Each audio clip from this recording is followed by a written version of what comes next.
Ladies and gentlemen, we have reached zero. Oh my gosh, a stream doing timers with an accurate countdown amount. Anyway, ladies and gentlemen, I am Zayden here tonight with a cast of the Smite Supreme Deities tournament out of Brazil. For anyone who does not know, the Supreme Deities tournament is essentially the equivalent of the SPL for the Brazil region. Instead of a series of round robins played over the course of 7 weeks, they do have a single double elimination tournament that has actually just wrapped up this past weekend. Now, outside of North America and Europe, not a lot of people are aware of exactly what is going on with these different regions. China has 2 seats into Worlds, Brazil has a seat, and South America has a seat. Yes, they are 2 separate regions down in South America. Brazil has its own little server. South America has 2 separate different servers, and they fight. There's all sorts of stuff going on over there. The esports websites for those are actually pretty terrible. I have no idea still what is going on with South America, but Brazil, I've at least more or less figured things out and have some games, and hopefully this will all go well today. The brackets are over there on the side. I'm not entirely sure how actually well they can be read. They'll be getting blown up here in a minute once I get around to talking about those. One thing I can say for certain, don't call the Brazilian server a South American server. You will get jumped on. Those Brazilians do not like people making those mistakes. Scary stuff there. All that said and done, we do have a best of 3 series and a best of 5 series tonight. You can see the brackets in this on the side of the screen over there. 1 and 1. And we're going to be blowing those up in a second so we can actually read them. But we're going to be starting down in the lower bracket. It's double elimination, so the teams in the lower bracket have all lost at least 1 game so far. And all the teams on the top have won. If we actually go over to these brackets, hey, look at that. We have an upper bracket we're going to be taking a look at first. This was the past week. There's dates on here. I can't currently read the dates. This would have been helpful to have. There we go. Make that a little bigger so I can read it. On the 15th, on Saturday, which we did a live stream that morning. Unfortunately, the Brazilian stream started late, and the EU Regionals started up, and that was the end of that. If you want to see all these games in their entirety, they're going to be up on Smite VOD starting tonight, tomorrow, depending on if I get around to it. This might be a bit of a long cast, so if it's too late, I'm just going to bed, to be perfectly honest. Yep, one of the teams is We Love Bacon. It's awesome, though the picture, their logo looks kind of like a boar. It's not a pig so much. I don't know how good boar bacon is. They might be more lean. Running amok in the wild, not sitting around in a pen, getting nice and fat. Bacon's supposed to be fatty. Before I talk about food too much, get myself hungry, let's talk about this brackets a little bit. Today, on Saturday, We Love Bacon defeated Phalanx Team in a 2-0 sweep, forcing a Phalanx Team down to the lower bracket. We Love Bacon is already in the grand finals, and in theory, if I was doing what I should be doing, they would have been bumped over there, but I apparently didn't realize that when I was making this up earlier. Going down to the lower bracket, we're going to be starting tonight, though. We do have Phalanx Team facing off against Eternal Rally. Now, this is going to be a best of 3 match. The losing team will be eliminated. But, there's a but, the Brazilian LAN event, similar to the EU Regionals, doesn't start until December 6th. The top 4 teams from this particular tournament move on to the LAN. We're only going to be seeing 3 teams play tonight, so the 3 teams today are already still potentially in the main line of the competition. But Ragnarok did lose on Saturday. They were forced out, unfortunately. They still get that ticket to the Sao Paulo Comic-Con, which is where the LAN event will be held. So there's some good stuff there. Yes, it's 2 best of 3s in a row to be eliminated. And then the finals is a best of 5 for the grand finals itself. The lower bracket finals is only a best of 3 still. That said, all the teams we're in today are still potential World Championship qualifiers. Excuse me, contenders. Only 1 can go, but there are 4 still in the running for it. This is fighting over gems, essentially, but we get to see them play, so that's worth it in the end. We're going to be getting things started off between Phalanx Team and Eternal Rally. We watched both of them play on Saturday. To be perfectly honest, compared to the North American and European scene, it is a little bit rough overall. These are newer teams. The Brazilian servers themselves have only been open for 2-3 months now. So there's a lot of new players, a lot of new teams. They haven't had time to really play together as much. There's not really a ton of cohesion necessarily. We saw a couple questionable calls. It looks like some people want to do one thing, a couple other guys went and did another thing. And we'll see if between Saturday and Sunday they kind of reviewed what they did a little after the fact and kind of cleaned up their game a little bit going into the Sunday lower bracket finals and possibly grand finals. We Love Bacon has that free ticket there because they stuck around the upper bracket. One last thing I do want to touch on, the team from the upper bracket does actually get kind of a free pass because they didn't lose at all. they go into the grand finals up 1 game. So it's actually only 4 games for the finals. It's not a full a match of 5, because one team starts up a game. So all that said and done, guys, I, in theory, have everything set up and ready to go as soon as I click over here to the main window. Unfortunately, every single game for tonight, there's no picks and bans. Picks and bans are just horribly broken for South America. That also said, this is game... Check my notes. Game 2 from the Phalanx Team versus Eternal Rally. Unfortunately, the first replay bugged out. It gets about 5-6 minutes in, and then that is it. Everyone stops moving, goes into stasis mode, because that's the end of the replay. So, not a lot happens, not anything really to look at or analyze. We're going to be jumping straight into game 2 here.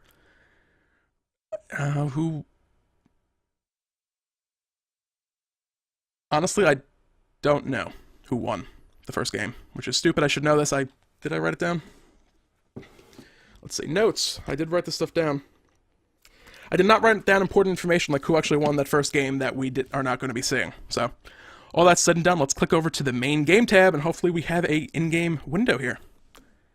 Yes, we do! And I'm slightly off-center at the bottom of the screen because I don't have a co-caster tonight, because they are currently, it's like midnight beyond there. So jumping into game now, taking a look at these teams, we'll see what each team has picked up, what they've banned out, and then get this game underway here in about 30 seconds or so. Taking a look at the blue side of the spectator UI, left side of the spectator UI, in the blue trunks, I should say, Eternal Rally defending that Titan of Order. We have Schultzen on the Scylla, Geb on the support. Suzuki on the support Geb, let's try that again. Yurei on the Jungle Nemesis, Arcanjo on the AD carry Hunter Rom, and Stalker on the solo lane Vulcan. For Phalanx Team, right side of your spectator UI, wearing the red trunks, defending that Titan of Chaos. We have MV Terra as the AD carry Hunter Ul. Marcel's in the mid lane as Agni. Zaunk in the jungle as Thor. Yurling as the support. I just saw something else that kind of confused me. Yurling as the support Athena. And finally, Syphas as the solo lane Bastet. This is a little bit of a different pick here. Everything else pretty much normal. Bans are in the top left and top right of the screen, respectively, for each team. Kali, Mercury, Yanis, Zhongqi, Nuwa, and Serket banned out. Really not much surprising in the way of that stuff. I mean, all that is pretty typical. Nothing surprising, period. But as we actually get this game underway here, ladies and gentlemen, touch a little bit on the pick for this, what I believe will be the solo laner. I have a cheat sheet I can actually bring up and just check this for Phalanx Team. Syphas is, in fact, a solo lane player. So that'll be a little interesting. Bastet, typically we see her as a jungle god. She, has the pounds, has the cat call and all this stuff. Great ganks. In the solo lane, I have a feeling she's going to be having a little bit of issue with the wave clear. She doesn't really have an ability that can clear the entire wave. She did not pick up Hand of the Gods either, so she can't use that or Rage of the Gods either. She can't use that to help her clear the waves out. That's going to be pretty rough. It's, especially up against a Vulcan. Vulcan is going to have pretty insane... Will it be Vulcan? Vulcan's in the mid lane currently. They might move around. I can actually, again, have this cheat sheet up. I can look. The mid laner for Eternal Rally is Schultzen, so it will be a solo lane Vulcan. Now against the Bastet, Vulcan or Scylla will have a very easy time clearing the wave. Scylla, a little bit rougher early on. Her Crush takes a couple ranks to actually be able to clear effectively. Vulcan with his turret and backfire can clear the wave, and then the turret, anything that does survive a couple little attacks from the turret will clear it out. The turret also provides a good amount of zoning potential. That said, if Bastet makes good use of her pounds to leap over the turret, she can avoid the attacks from that, get up close and personal with Vulcan, force him to place down a second turret, blow a bunch of mana, and then she can just pounce right back out. So if she does that quite well, she could burn him out of mana quite rapidly. We'll see how this all plays out as the players are all beginning to get the games underway. Buffs are getting taken. Mid-harpies have been taken down. Looks like, as is fairly typical, blue side dual lane has made it to lane first. Going to be getting a couple extra free hits in there. Going to be Terra making some good use of that early level 2 advantage from having getting the harpies and the buffs to use his Hail of Arrows to clear that wave a little more effectively. Right away, though, out of that dual lane, or solo lane, excuse me, Sypha is using the pounds to help wave clear out. I'm very curious about how this will play out, because this is not a typical matchup you'd see at all. Unfortunately, as I mentioned earlier, we don't have picks and bans, so I'm curious exactly how this all played out when Bastet was actually picked up. Bastet versus Vulcan, like I said, if she can jump over the turret, make good use of that, and avoid taking extra hits, this could work quite well. But if she ends up forced in a situation where she's fighting in front of the turret in melee, not going to end terribly well. As like right now, we see the minion waves have all been pushed forward to the tower. It's going to be a little off. She's going to lose some gold early. It's not a huge deal. Minions are only worth about 5-6 gold right now, and of course we have a pause coming out early. I'm going to go ahead and actually speed this up to double speed. Hopefully this doesn't go on too long. These are a little bit, reasonably standard teams and pickups. Looking down at the items, we do have 2 Morning Stars coming out. Ul's going to pick up most likely a Transcendence. The extra mana that he gets out of it allows him to use his abilities much more frequently, as well as just the extra mana regen helps as well, because he's going to be using a lot more wave clear and all that fun stuff. Also taking a look at the Bastet, also has a Morning Star picked up. It's again a bit of an interesting start. I'm not sure how this is going to be picking up, or playing out, I should say. It's going to be interesting, to say the least. I don't know, what do you guys think? Bastet versus Vulcan, who gets the victory there? I could see Transcendence working. Loki tends to pick that up as well these days. It's more of a stable, secure item. It's more expensive, so you can't get it online quite as quickly. But at the end of the day, once those are stacked up, Transcendence is the single most powerful physical power item. Yes, we do have an unpause coming out as we go back to normal speed. It's not going terribly long, which is good, because we're going to have a long day, and I don't want to talk myself out in a pause, as we, in theory, cut back to the normal in-game screen, because no one wants to look at me rather than the scoreboards and all that fun stuff down at the bottom of the screen. So a little bit out of the ordinary here. Agni and Thor actually in the back jungle, sharing the back Harpies as well as the damage buff. Normally you'll see the mid laner head over, help with the damage buff clicks, share their experience, especially with the Bumba's Mass passive. The jungler will get the full gold as if they were alone. So it's much more effective. It's about 160% efficiency if you have 2 people sharing it as opposed to just 1 person getting it. And by that what I mean, instead of 1 person getting 100 gold, 2 people get like 80 gold. They individually get less, but overall end up with more. And actually, same thing here. Blue side doing it as well. A little bit of a Brazilian jungle meta change there. It's a little bit different from what we see in North America. Sypha's over in that solo lane, a bit low on health right now. She is out of potions currently, so she's just relying on a little bit of regen she gets out of Death's Toll. It's sneaky stealing here now as well. Yuri heading over to the blue side jungle, not looking for an attack speed steal, actually just take a couple Harpies. Looking to steal away the attack speed buff. She will not. Zaunk, okay, I'm confused here. Yuri is the blue side, she was getting her own Harpies. Meanwhile, Zaunk was getting those. Here we go, great casting, Anvil of Dawn going up into the right, looking for the assistance onto Schultz, and does not find the stun. Tectonic Rift also missing off the side. I'm a monster now coming out. Zaunk is low, not going to connect. He's going to be getting out of that one safely. No first blood on the board yet, ladies and gentlemen. 3 minutes into the game almost. So we might see Harpies come up before this first blood happens, though. Yurling has to be careful. Preemptive strike on cooldown for another 2 seconds. Will he be able to charge it up in time? That will be the question. Yes, he will. Going to get out of that one alive. Tectonic Rift from Thor going to come down, chase off, or block off any potential chase coming out of any of those guys. So far, decent little bit of action found. Aside from my little confusion over which team is which, yeah, that blue Nemesis stealing away the blue side Harpies. Yeah, go me. All said and done. Attack speed buff by Zaunk was successful. Yuri, I'm not sure, was actually aware of it. She did go for those Harpies. I guess did kind of catch on what was going on a few moments later. The other one to respond. Thor was able to pick that up. And in the end, all of them were able to get out safely.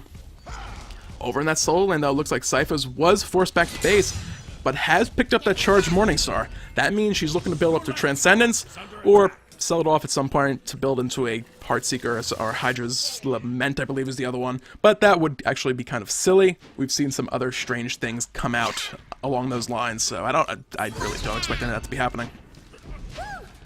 Other than that, it looks like Vulcan went back to base at the same time, did pick up the tier 2 magic boots. Those give him a little bit extra movement speed, a little bit of extra mana, as well as a little bit of extra magical power. Otherwise, so far, we have a reasonably passive game overall.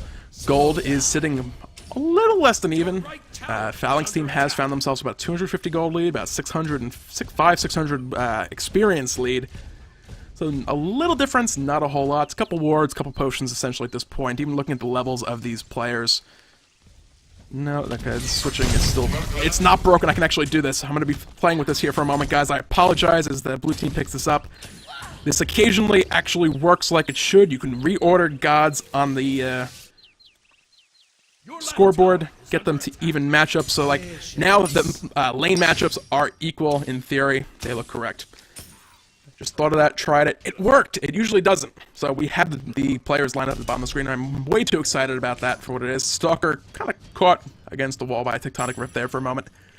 Not much extra damage or harass coming out of that. He's going to go ahead and walk out of that safely. He managed to secure his mana buff as well, which will be nice for him.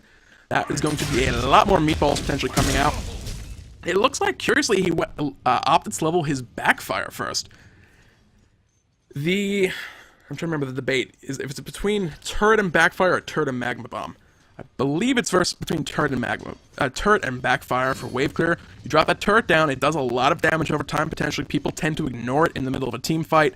That first one might kind of get remembered, but then once a team fight actually breaks out, it's like, I'm Vulcan. There's this Bastet, Agni, Thor, Ul, and I'm doing this backwards, but there's like all these other enemy gods who want to kill me, and then there's Vulcan's turret, which also wants to kill me. All those other gods tend to want to kill me, and they're more important targets than the Vulcan turret. So the Vulcan turret will sit there, and unless like a big AoE happens to catch it and take it out, it will kind of just like live for the duration of the team fight, do a lot of damage. It's commonly why we see Vulcan sitting up at the top of the damage charts. Not quite yet. It's early. Really haven't seen a lot of fighting. Give it about 10-15 minutes though, guys. Vulcan will almost definitely be the top god on that damage table, if not by a large margin. Left side jungle though, Cataclysm coming out from Suzuki, finding two right now. Nemesis and the Armor Monster coming out, gonna use the Magellan's Tomb, and Thor got out of that one safely. Rainfire coming down, doing a lot of damage. Schultzen is low, gonna use a Sentinel to get out of that one. Right now, Yuri in the midst of this, looking for blood, potentially. Hey, look, a team fight UI, guys. And it looks like all said and done, Eternal Rally does kill the left side Harpies, as now Bastet has rotated over from the soul lane, as has Vulcan. We have a first full-blown team fight of the game, but it looks like after reinforcements arrive, both teams going to opt to just back off, play it safe. Eternal Rally is going to take their little mid-Harpy victory, head off, potentially look for this right side, but it looks like Phalanx Team might want to contest this as well. Possibly a Rainfire coming down to Agni. Does he have it available? He does. But a Hand of the Gods out of Suzuki, going to be securing that one. Both mid-Harpies going over to Eternal Rally. And taking a look at the gold graph, all said and done, surprisingly, looks like Phalanx Team actually might have picked up those set of mid-Harpies. This graph a little deceiving, there's waves being killed in other places as well. Thought it was secure with the Hand of the Gods, but perhaps not. And it's a little hard to tell. It looks like Bastet can mouse over it and get a tooltip, but Bastet either picked up a shielded teleport. It has to be teleport. Blink isn't that long a cooldown if it's combat blink. Combat blink is a longer cooldown. Blink is only 180 seconds. Bastet, soul laner with teleport, ladies and gentlemen. If the Bastet soul lane was not an odd enough pick, she has teleport as well. That's going to help immensely if Vulcan doesn't pick up one as well to answer. Bastet's going to be able to just teleport across the map, look to assist in team fights while Bastet is left limping his way across the map. You know, yes, that prosthetic leg he has is nice and all, but it's kind of clunky and metallic and makes it a little hard to walk around. He kind of clunks around as he walks, as we all know. So, takes a little while over. Yuri coming over mid lane, looking for a little gank. Marcel's going to use Path of Flames to get back to relative safety. Sikkim gonna miss from Schultzen. Taunt possibly gonna come out. Gonna miss. Sentinel used, getting her out of that one safely. Yuri still hanging around, looking to do some damage onto Yurling. 6-round shield wall coming down as well. Mid lane, good shield coming out from Geb, saving Schultzen. Zauk now looking for the Anvil of Dawn for first blood. Potentially, will he go for it? That's going to be the question. It will be a 1-into-3 dive, but no, he's just going to drop down below and pick himself up some minions for the time being.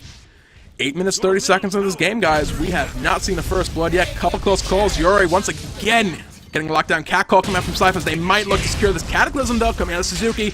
Gonna stop the pursuit on that one.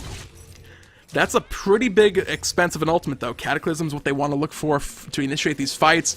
Actually, looks like Blink was just used on the back of that as well. So Blink Cataclysm, as far as initiates or catches go, gonna be offline. Earthshaker coming down. Gonna find Marcel's. That's first blood going to Vulcan.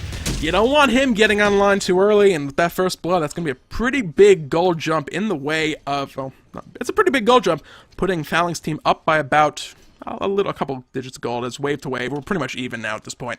So they've recovered that distance. Mid lane, Yurling taking a bit of damage under that tower. So a couple more hits could have potentially done it, but it looked like everything was on cooldown. Zhao coming on, looking for the kill on Suzuki. Gonna use Magellan's Tomb aggressively. Schultzen getting Yurling in the back with Crush. Suzuki, though, gonna get out of that one, as now Yurei in the back getting stunned out by Ull. Retribution Shield a little too late, not going to avoid that damage. Crush doing some onto MV Terra, but it looks like for the time being they're just going to go ahead and take up these left and right side Harpies. Ooh. It's a little interesting, just to touch on what someone said in chat about that Thor diving in. If you can trade yourself, get first blood, and then die yourself, even with the assist gold, it kind of goes even, though Syphus now caught out, going to use the pounce up over that wall. Will be giving up those right side Harpies, but will not pay with his life, so at the end, Harpies probably not worth dying for, all said and done. We can look over in this duo lane. Ull does have his Transcendence completed, he's working on his boots. Arcanjo looks like he's going to be working on those Devourer's Gauntlets. Is actually quite even on stacks, given that Transcendence is a bit of a more expensive item. Stacks are dead even, 45 to 45. It's about 500-600 if we pull up the net worth graph. We can see... I'm doing my math wrong here somewhere. Oh, maybe it's a 200... I don't know. It's a little bit of a difference. Transcendence is at 2650 versus 2850 or something like that. Transcendence is a bit more of an expensive start. You lack that lifesteal. Ull gets a little bit of inbuilt lifesteal with his axe stance. He gets, I believe, 5, 10, 15, 20, 25, depending on the rank in it. So he gets a little bit. The problem is, against a Rom who has the ability to potentially shoot through minions, if you're standing there attacking minions in melee, you are probably going to be taking a bunch of damage out of Rom. They did just force the beads over in that left lane. Yuerling did force a taunt. Didn't want to get stuck in that one. But Yurei is here. They could potentially look for something, but between Yuerling on Athena and MV Terra on the Ull, they are pretty mobile with the preemptive strike as well as the glory bound. Earthshaker forced out a Stalker on that right lane to clear the cat call out. Some pings going out somewhere on the map. Buffs are respawning. Looks like this time around Yurei is going to manage to secure his own attack speed buff. That's always nice as a jungler. Yes, attacking faster is nice, but the main thing you're concerned about with it is the ability to move around the map quicker. Everybody in the game wants you to help them, and if you can't get there quick enough, they get rowdy and antsy and frustrated and a little bit less in competitive team play. Looks like a little bit of aggression coming out here, possibly the right side damage, but they did force the reset. They could now look for a steal. I do see them looping around. They have some vision here up nearby to check if anyone rotates around.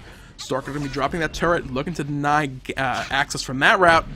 And with Yurei coming in to back them up now as well, going to get that onto Schultzen safely. But in the mid lane, as another pause comes out, Marcel's with a full wave of minions is currently working on that tower. So that could end up dropping fairly soon. Overall, we're 12 minutes into this game, 2 kills in favor of Eternal Rally to nothing on Phalanx Team. All said and done though, guys, we're only 280 gold in favor of Eternal Rally, 1800 experience, so it's a little bit there, but overall not really seeing a ton of difference. Looking from side to side, yes, Ull's a little bit ahead, but if we look at the actual XP graph at the bottom left, or bar at the bottom of the screen, we see that next wave or so, Rom is going to be caught right back up.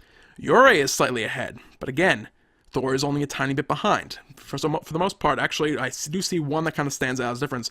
Stalker is level 14, Syphus is only level 12, so in that case, Stalker is actually ahead by a good amount. That's where that XP difference is actually making a difference. Other than that, it's fairly close overall. Go ahead and actually put this up to 4 times speed, hopefully speed through this pause just a little bit more quickly. Other than that, looking at the items coming out for the time being, we do have a Bancroft's Talon being worked on Agni. He finished off his Shoes and Magi first, getting that a little bit of extra mobility. You want to get the Crushers from Scylla before she can possibly detonate them, as well as giving you a little bit more mobility can sometimes help you avoid a Sikkim if it's coming for you. Stalker has elected to go for a Book of Thoth. Occasionally you'll see Vulcans look to rush for a Warlock Sash, and a little less common on Conquest, but occasionally you'll see them grab an Eternal... not Eternal Staff. Is it Eternal Staff? The Warlock Sashy staff item. Can't remember the name, but it gives a bunch of health. I should know this. I talk about the Warlock Curse personally all the time. It's the thing I have going, doing casting for the EGL. The Warlock Sash versus the Eternal Staff. It's not the Eternal Staff. Can't remember the name of the item. Either way, I digress. Not important, not relevant to what we're talking about here.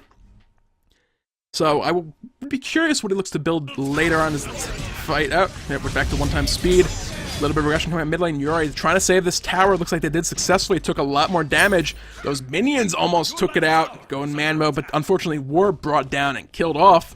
They're trying so hard, those poor little minions. They try and help out you guys. They go to the tower, and the likes of Phalanx Team just completely and utterly abandons them in favor of not dying themselves. I mean, it's terrible. What did those minions ever do? You know, they just ran down that lane all bravely and valiantly, looking to help you guys out, and you ethereal staff, thank you, Bloodwrath. It completely just brain farted on it. I was casting earlier in the day, and someone had Aphrodite, and so like, and so on the, I can't remember the name. Who the hell is she? She has heals and birds and kissing, and it's like, it's occasionally you just completely blank on an item you otherwise know. Nevertheless, taking a look at what is going on, so, not really going on, I keep saying this. Stalker over the right lane taking a bit of damage. The cat call was used off of Cyphers. That's going to be down for a little bit, so the kill potential there, potentially off the table. Still got to be careful, though. Mid lane, Yuri looking for some aggression on the Agony, just going to force the Path of Flames out. So, to take a step back a little bit, look at and just analyze the way these teams are playing. Overall, we have some, I would say, great ward coverage coming out. Actually, Suzuki roaming around the back. He is spotted out. Glorybound is online for Ember Terry. He's going to use that to get away. Did not have to use the Invigorate to get out. Right lane, possibly a little bit of shenanigan going on there. Zaunk was over there. How about Cyphers? Yuri might have been going for a kill, but wasn't able to quite find it. Cyphers has to be careful. Earthbreaker going to be online in 45 seconds. Not a huge deal. But it looks like Cyphers is going to head back to base, and or not. Anytime I say something is going to happen, the exact opposite will happen. Mark my words, it will happen multiple times during this cast. Aggression in the mid lane. Yuri possibly could have Anvil Dawn coming in from Zaunk. Swift Vengeance coming out of Nemesis, going to get out safely. Suzuki now caught out in mid lane. Cataclysm not going to help him. Marcel's will pick up that kill, and that mid lane tower will fall from one more swing from that brute. He's doing work, all proud going forward, and now there's a very angry little monstrous girl looking to throw a crush his way, and actually he died to the opposing wave of minions, so a little bit disappointing there for minion number 34. That said, Phalanx Team now looking for the first Harpy of the game. Rom going up in the air, looking to rain some damage from the Astral Barrage. All 3 shots will hit for damage, but Phalanx Team will secure the Gold Fury. Good pick by them on the elimination of the opposing support. In right lane, Cyphers has the cat call out, gonna pounce onto Stalker. He's in front of the turret. Earthshaker gonna miss. Cypher's gonna pick up that kill. Turret not enough to answer the damage back. Cyphers now sitting up 1-0-0 over, actually not over, oh yeah, up 1-0-0 over Stalkers 1-1-0. Slightly up, not a whole lot up. Nevertheless, taking a look at these items once again, Midas Boots are online for supports, Steel Mails are up. When those Sovereignties go online, if one team gets it a little bit early, we see the gold difference kind of starting to group up. Athena is about 700 gold ahead. If she goes back right now, what's the golden hand looking like? Only 1050. 100 more gold will get her that Sovereignty online. That's a pretty huge item in a team fight. Overall, for your team, nearby allies will get about a 15 or so % damage reduction to magical and physical damage. In a team fight, that is pretty huge. You want that little bit of an extra thing. It's one of the few timing pushes that Smite kind of has. The timing push is a term, I think, originating from StarCraft, where when you get something good, when something happens that your opponent might not have, you want to look to make advantage of it immediately. You're gonna not take the Sun Good Shield coming out of Suzuki right there. When you have something your opponent doesn't, you have an advantage, you want to make use of that advantage, go forward, try and make something happen on the back of it. In Smite, Marcel's possibly getting out of position slightly here, gonna take a Flame Wave to the face for Arkanjo.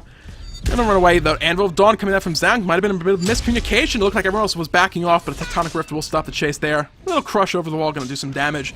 But other than that, just gonna be clearing out some wards with a couple early sentry wards. Mid lane Cypher's in a bit of trouble. 1v3, Meatball to the face, and a Sick'em from Schultz, and gonna be cleaning that one up. That's gonna be the 3rd kill on the board for Eternal Rally. So back to timing pushes. Sovereignty is one of those. Like right now, Athena has it and Geb does not. That gives them an advantage going to fight. Not only is Athena more tanky, but her entire team that is directly, very close to her reasonably, is going to be more tanky themselves. There's other timing pushes as well. The level 5 ultimate push. If you have your ultimate and the other team members of the team, or your opponent does not, you can look to engage on them, put pressure onto them, look for a kill while they don't have their ultimate. Level 1, or it's going to be level 2 and 3, also to a lesser extent, timing pushes. If you have your second ability and your opponent doesn't, you have a pretty big advantage. You could possibly look for a kill. It's commonly seen on Isis. She'll start Magical Potion, hit level 2 really quickly, and look to Spirit Ball, Wing Gust, and kill someone immediately at level 2. Possibly level 3 sometimes as well. But generally then people have the second point abilities. They don't pick up the third to level 4 anyway. It's a little less important to level 3. The third big timing push, level 9, when you can, if you don't spend a point at rank 5, or excuse me, rank 8, you have 2 skill points for rank 9, which means you can put a 5th rank into your primary skill, as well as a 2nd point into your ultimate. On someone like Scylla, that kind of like a double dipping with her passive, she gets an additional 20 magical power at level 9 doing it that way, and a 2nd point in her ultimate, which is pretty huge. So taking a look at wards, as someone did mention that in chat if we go to the correct screen, on the map right now for the blue team, only 4 wards placed down, 4 wards as well for Phalanx Team, but the wards placed, all said and done, reasonably even, supports pretty much even, but a lot more coming out the way of Phalanx Team. 2 more placed on the mid laner, as we should also be following what's going on. Astral Barrage coming out now from Ram. He's going to look for some damage in the back as Yurei and Suzuki look for some aggression. Not going to be able to find a kill. They did make it back to the tower. As the Hail of Arrows gets a little more extra... Oh, Anvil of Dawn coming from Thor. Is he going to go in? Yes, he will. Going to find out Yurei. Beads used immediately. Going to get him out of that one. As now he's forced to use Mjolnir's attunement to escape. Don't want to get stuck around too long, get picked off. Yurei going to catch a shockwave, but otherwise able to get out of that one safely. So far, looking at the wards, is an okay amount of ward coverage on the map. If we press the M button once more, we can actually get the little minion icons and ward icons back on the minimap for you guys. Helps to be able to see them, generally speaking. Other than that, I said it a little earlier, Vulcan's damage would pick up. The question in about 10 minutes or so. Let's go over to that damage chart and see if my prediction was, in fact, correct. Actually, it was not. I will add that he is solo lane, so really hasn't been involved in the fight, but Marcel's taking damage mid lane on a monster. Going to get aged out of Path of Flames, though, on cooldown with Defender of Olympus. Coming down, he's not going to be taking too much damage during that Defender of Olympus channel. He'll be getting out of that one alive. Once again, another attempt at a kill by one of these teams going, well, without a kill. Had no witty words to say with that. The solo lane Vulcan, guys, mark my words, Starker will be top of this damage chart when the whole solo lane island laning phase ends. That tower for Phalanx Team in that right lane is getting low. When he gets that, he'll be top damage, I swear it. But again, because I said it, it's not going to happen. Right lane, Sypha's getting locked down potentially. Earthshaker from Stalker, gonna connect. That's a very dead kitty cat. Yuri gonna head over, clear out that wave quickly. Vulcan heading over to the mid lane now. Not a lot up on the map in the way... actually, I'd lie. Gold Fury has respawned. Eternal Rally could look to pick that one up. Over in the left lane, though, Phalanx Team did destroy that tower. So first tower... Second tower of the game, that mid lane tower for Eternal Rally is down also. 2 towers so far in the favor of Phalanx Team. Thor is up in the air. Who's he gonna go for, if anybody? As we watch him just drop back down below. Wasn't able to actually find a spot to go to right now. So yeah, overall, it's a pretty slow game on... Well, overall, to be perfectly honest. Scylla possibly getting caught out as we swing the camera back a little bit. Marcel's, we kind of missed the damage come down. Was able to pick up the kill on the Schultzen. Here's what I get for trying to stretch a little bit, take my hand off the mouse for 2 seconds, can't click somebody, and a kill happens immediately. Let's see if I try this again. Hands off the mouse, hands off the keyboard. No one has died yet. That's unfortunate. But yeah, I'm curious now how this game, if we're kind of out of the lane phase here, on a half out of the lane phase. Phalanx Team has taken down has lost their right tower. This is typically the point in the game where the solo laner has the opportunity to roam around the map, look to help out his team a little bit more, group up a little bit better for objectives and things like that. Because he doesn't have to worry about the right lane tower and minions and all that fun stuff anymore. So I'm curious if Eternal Rally is going to be looking for a little bit more aggression here early, or if he's just going to end up heading over there, kind of playing defensively. Right now, though, Sypha's finding an opportunity. Vulcan was out of his lane a little bit too long. That gave Syphus the opportunity to push that tower down and answer them in solo lane. And now look to steal away this blue buff as well. Going to be picking that one up. And look potentially for some inner tower damage as well, if they're not careful about this. Looks like Schultzen's going to head over there. Syphus actually heading back to base. Teleport is off cooldown. His tier 2 teleport cooldown can be a little bit lower right now. And it looks as if Phalanx Team might possibly be grouping up for Gold Fury. Agni just clearing out some wards, or I thought I heard... I did hear a cat. Syphus did teleport over. Okay, that did happen. It's like possible team fight. Yuri gonna get caught out. Burst down by Zam. Don't want to get yourself caught in a tectonic rift now. Suzuki forward looking for a possible pick here. Cataclysm is online. Blink is on cooldown though for 80 seconds. He's got to be careful with that. Can't blink forward to start out this fight. Looks like right side of this fight, as I'm not paying enough attention. Cypher's picking up Schultz, and this is huge for Phalanx Team. Thor coming down the middle as well. Suzuki gonna find a nice 5-man Cataclysm, but there's no one there to help him. It will save his own life as he does get out alive. Arcandra coming, going up in the Astral Barrage. Gonna look for the kill into Yearling. Will he find it? One more shot, not gonna hit. He's gonna drop down to the middle of 3. This is not good for him. One more attack from MV Terra in the back is gonna end his life. Now in this back of the fight, Stalker forced back under his own inner turret, while the rest of Phalanx Team looking to start this Gold Fury. Yearling's low, he's got to be careful of that. Vulcan could potentially throw a meatball into the middle of that fray and do some damage, but Marcel's is there to zone up. Path the Flames come in. Marcel's going forward. Stalker from around the wall with that Incineration passive, gonna be getting that last hit. That, I believe, was the unofficial deicide there, going the way of Phalanx Team. And with MV Terra in that melee stance, tanking up that Gold Fury with Suzuki back, not going to be able to keep at it. Suzuki is low. He's looking to kill on the Yearling, not able to find it. Cypher's going to be picking that one up, but it looks like Yearling just going to go ahead and head back to base. When you're on like 5 health like he is, he can't stick around. Just way too risky. Yurei actually considering soloing this Rainfire coming down from Marcel's. Will not... Oh, okay, just clearing wards. They were kind of piled up below the Gold Fury. Okay, that's what's going on. The little pedestal pillar thing here in the front and Goblet of Gold was kind of blocking the view there. That's what was going on. Whew. So finally, the first big team fight. The solo lane towers in the right lane dropped. We had everyone rotate all across the map. Finally, we're out of the laning phase, guys. I'm calling it officially. We have 3 towers down on the side of Eternal Rally. 1 down for Phalanx Team over in that right lane. But that's all it takes, apparently. Those right lane towers both dropped, and we have gone on to mid-game. Overall, a little bit slower playstyle so from what we generally see in the way of North America and Europe. That said, it is good to see the teams not getting too over-aggressive, too cocky with the way they're playing. It's not a great thing if you're trying to make big plays and you're not coming out in the head of them. Sometimes it's better to sit back, wait for the perfect opportunity to present itself, and as long as you're not losing or misplaying in the process, you're not really hurting yourself. Also, kind of taking a look at what these teams have the potential-wise for late game. There's a lot of initiation and burst potential coming out of the Phalanx Team. Cyphers can look to jump in and kind of burst down the likes of a Scylla. The Cat Call can make it impossible for Scylla to land a Sikkim when it'll hit the cats in front of her instead of, say, Cyphers himself. Then he can just look to lash and declaw and all that fun stuff and look to kill Scylla. Marcel's has a lot of AoE burst damage on the side of Phalanx Team. Zaun is Thor.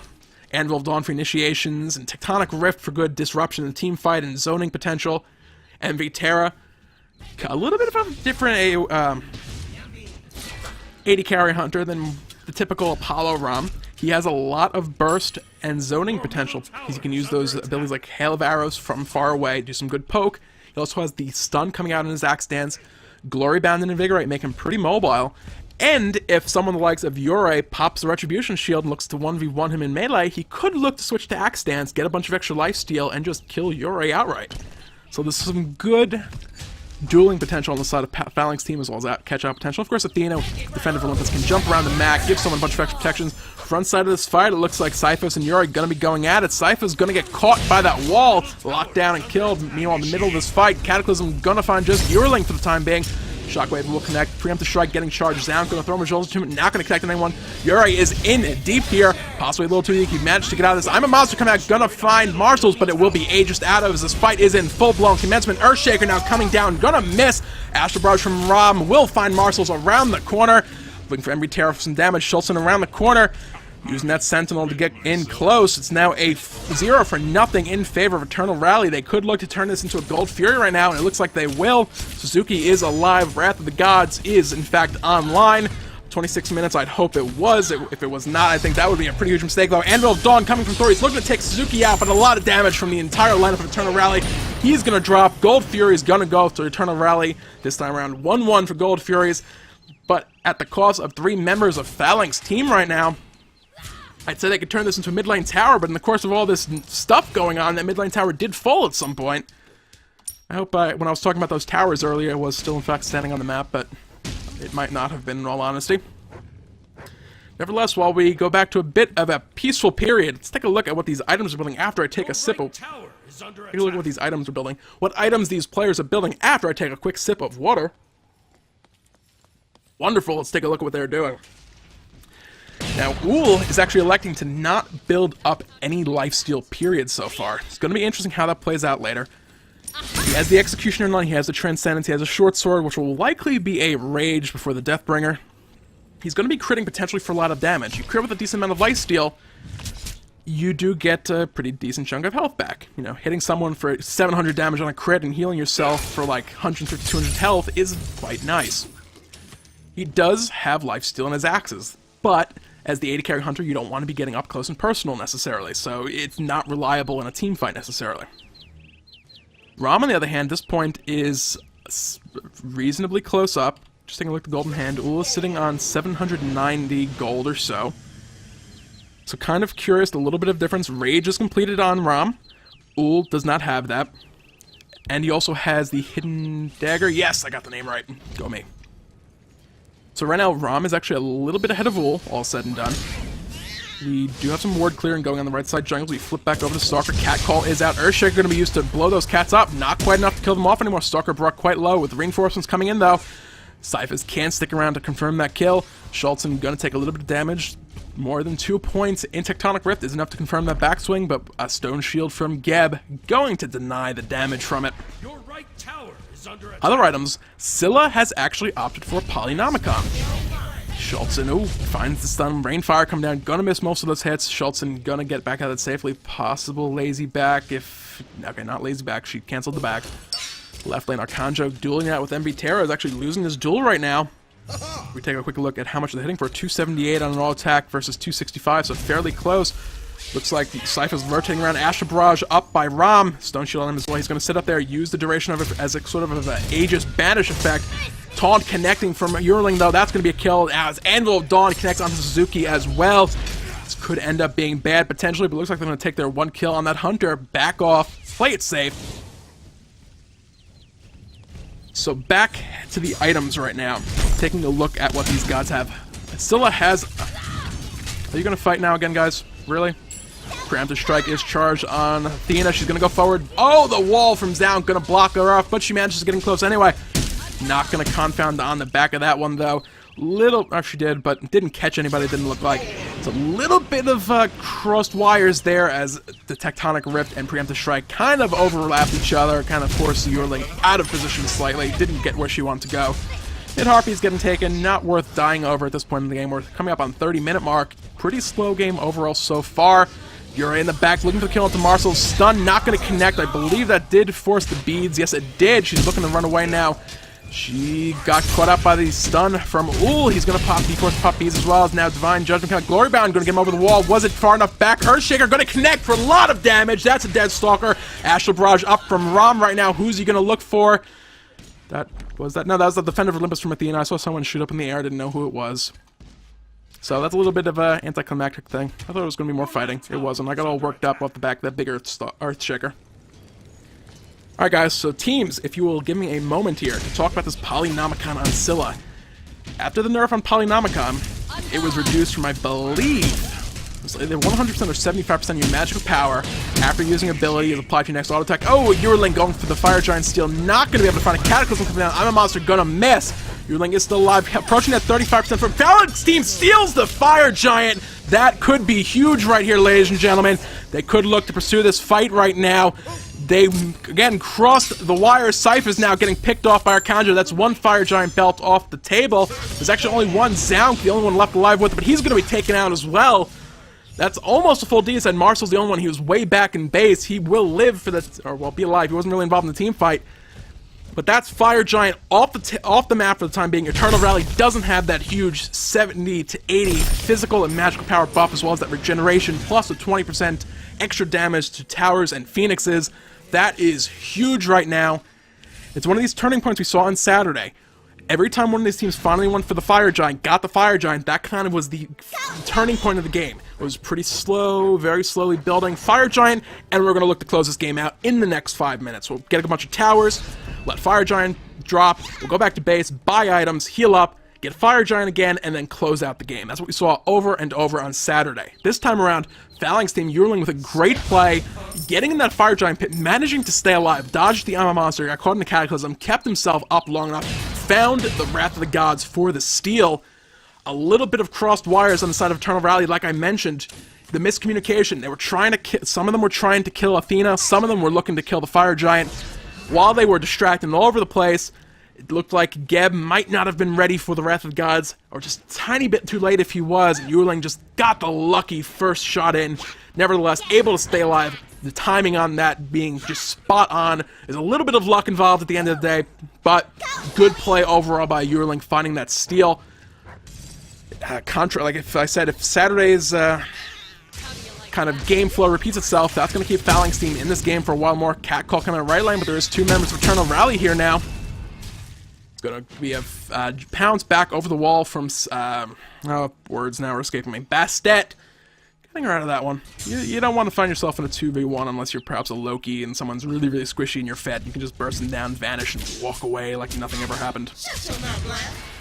Now, Gold Fury is up. Looks like Phalanx Team going to be looking for Defender of Olympus coming in over to the right lane. Looks like Cyphus is in trouble. Defender of Olympus will channel. Now, Athena is in the middle of a 2v1. This is not a spot she wants to be in.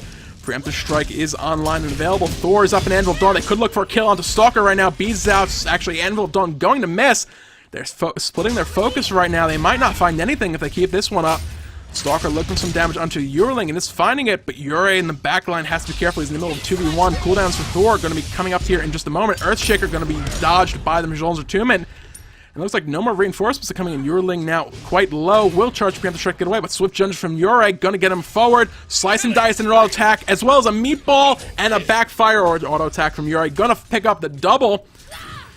So all said and done, again, it's a little bit of a split focus coming from Phalanx Team. They had the opportunity to close in, chase them off. They stuck around fighting too long with no reinforcements on the way, and it cost them 2 deaths, excuse me.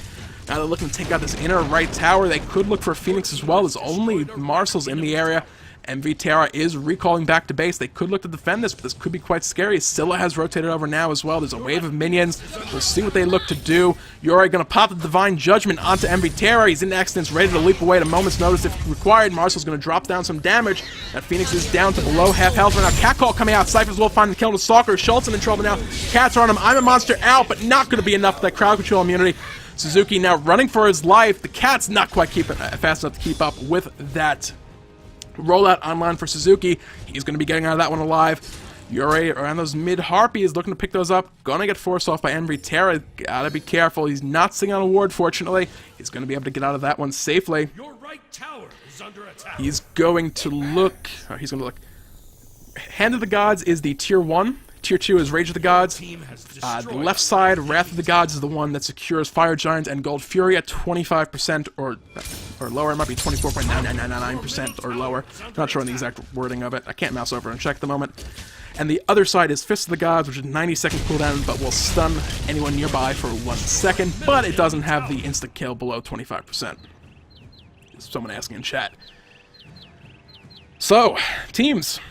I tried to touch on that Polynomicon on Scylla.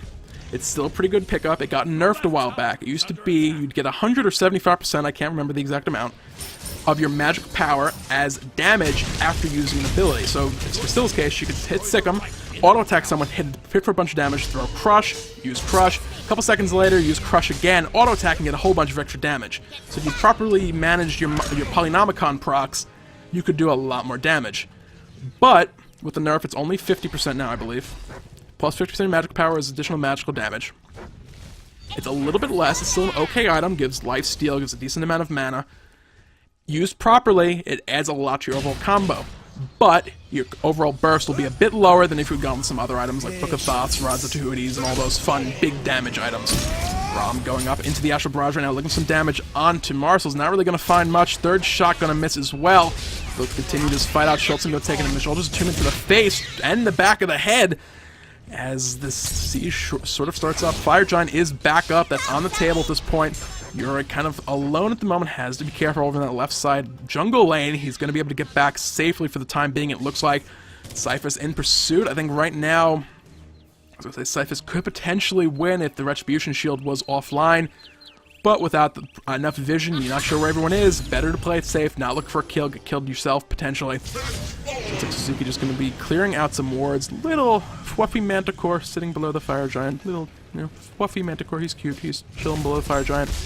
But Cypher's unfortunately brutally murdered it. That's not very nice. Stalker in the spot trouble now. Catcall is out. Stone Shield helping him out, but those cats do a lot of damage still with the bleed coming off of Lash. Middle is fight. Envy Terror now is low. Yuri looking for quick pick on him. Not gonna find cooldowns. Thor is up. Anvil of Dawn. Where is he going to go? Gonna go and help us out. Yuri very deep. Fortunately for him, Suzuki was in the area to bail him out, though Yuri still going forward. Rainfire as well as the hail of arrows from Pool going to miss. So I'm curious. We're in that phase of the game, guys. We're definitely late game. 37 minutes, 20 seconds in. We had a very long laning phase. We moved on to proper end game right now. We're approaching the 5-6 item mark for some gods. Fire Giant getting started up by Eternal Rally. It is dropping fast. There's the Wrath of the Gods. Secure that kill. Yearling not there in time this time around. Eternal Rally has Fire Giant belt on all 5 members of the team right now. Cyphers with a meatball to the face, going to take a bunch of damage. We'll use the second part of the pounds to escape that one. And with a decent little amount of gold in hand, they're going to head back to base, possibly buy some wards up, get ready to do these extended siege dances. There's 2 towers still up. They could look to take those out. There's Phoenixes in the, well, all 3 lanes still. No weakened Phoenixes yet. And we've kind of been all over the place with stuff, but at some point in time during this game, someone split pushed the left lane for a tower, as well as I believe we actually watched the mid lane tower fall at some point. So it looks like MV Terror had been doing a decent amount of split pushing, finding some towers over the course of this. Solo casting something that's a little hard to pick up on everything that's going on everywhere. When there's the likes of Polynomicons and stuff, you have to try and talk about 5-6 times just to talk about that one item. Fights keep breaking out at opportune times. Then like early games, like, oh yeah, there's nothing going on. They have a starter item and a tier 1 item and a couple potions. There's absolutely nothing to talk about, and nothing will happen for 10 minutes straight. You have to like think of stuff to talk about. It's annoying. It happens constantly. Just do these tournaments on like the what is it? Money bags, or one of those matches where you start with like 100,000 gold, you can just buy everything at level 1. That would be fun to do a cast of, I think. People dying instantly. Yuri using the Fist of the Gods for the stun. Cat calls out though. Yuri gonna reflect some of that damage back using the Retribution Shield. Pounds coming out now as well. Yuri is low. Gonna use a Swift Judgment to get away. Looks like the chase is over. Yuri will escape alive. Meanwhile, left lane, tower did drop. Suzuki in the mid lane, taking up the Phoenix tower. Sheesh, this is going to be a long night if I'm having this many issues this early. Counts coming out from Cyphers. Does find Marcel's finds the kill on the Stalker. That's one Fire Giant belt off the table. They keep this up. They could see some objectives still standing on the map, all said and done. Minions, though, on the mid lane towers. While Suzuki then pick up the tower aggro as they get killed off. With the help of MV Terra and Scylla, going to be finding that one. Looks like Agni sitting around that corner looking to rain some fire down on someone if the opportunity presents itself. Scylla was forced to beads right there. That's going to be on cooldown for 1.5 minutes. Someone just went up in the sky. I believe that was a Thor. Who's he going to go for? No one. Just some minions. Not going to find a stun off the back of that. I have a monster coming out. Not going to hit either. Missed ultimates all over right now. Yuri in the back line looking for the kill on MV Terra. Swift Judgment not going to get used. Excellent taunt there by Yearling. Going to interrupt that chase. Zaunk almost brought down by Arcanjo. Not going to find the last hit he needed. They are looking for the mid lane Phoenix right now. They are pretty healthy. Mid lane Phoenix has been killed off already. Cyphus is around that left side. He could get caught out here. Yuri coming on the side. Pounce going to be used to get away. Crush on the middle of that wave.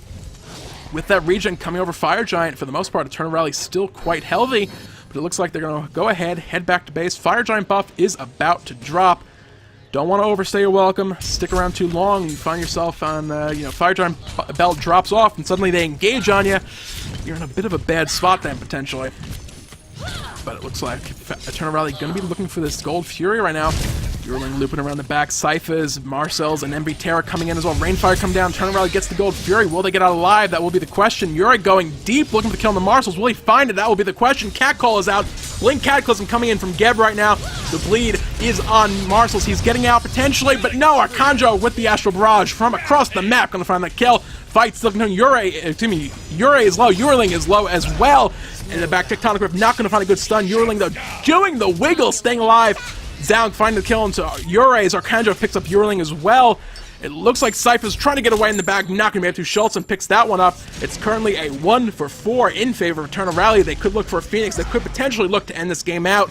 41 minutes in. We're over 1 minute respawn timers right now. Left lane Phoenix getting brought down quickly. It is already dead. About 3-4 seconds to kill that one out. And that's going to be a deicide going the way of Eternal Rally, ladies and gentlemen. Looks like this is going to be it. I'm a Monster getting used on a Titan as the rest of the damage comes in. That will be Game 2 going the way of Eternal Rally. That said, ladies and gentlemen, I do know there was a Game 1, as well as the fact that there is a Game 3, so if Phalanx Team did win Game 1, guys, we're going to an ace match. Next game will decide the match overall. 41 minutes, 41 seconds. Eternal Rally killing the Titan on the back of a deicide and a bit of a messy team fight. Whew. That was a long game. Taking a look at what these guys have built up, what they have done this game. So I resituate myself a little bit in my chair, get comfortable, crack my shoulders quicker, stuff like that. So I'm going to look at these items down the list one more time before I say, nothing unusual really stood out. Polynomicon on Scylla is a little unusual.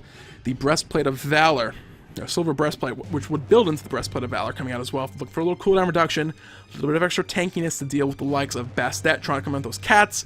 Ooh, endgame is pretty deadly as well. Was looking to get that Ascion line towards the end for some lifesteal finally. All said and done, he was doing quite good in the team fights from what I saw. And the team fights gets pretty messy. He was, he has a kind of a unique sound to his arrows firing, so you can tell it's him compared to Rom. He seemed to be staying alive quite a bit, looking at the damage charts and the damage taken on the like. He is the third highest damage on the team, almost 27,000 damage. Not bad, actually out-damaged Arcanjo, all said and done. But looking at the actually damage taken as well is kind of even across the board as well for him compared to Rom. That said, the question would have been if he had gotten that lifesteal earlier. Would he have been able to stay alive in the team fights even longer, do more damage, get more kills, get themselves further ahead overall? That's one of those little interesting things, had they done something a little different, how would it have gone and turned out? Well, we won't exactly know because we can't go back in time and say, hey, buy this item earlier and see what happens. That said, guys, everything else looks kind of more or less typical. We see a lot of 6 slot defensive items coming out. Stalker has the Magi's Blessing.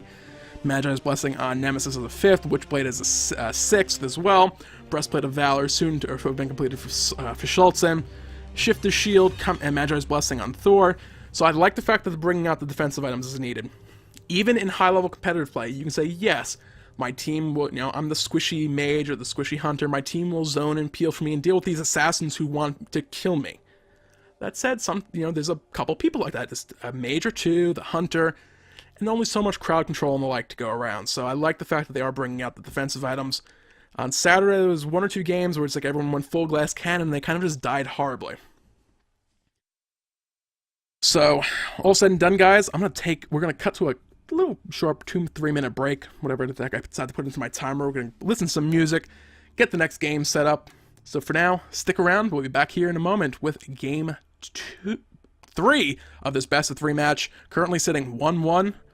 See who closes this match out and moves on to the grand finals.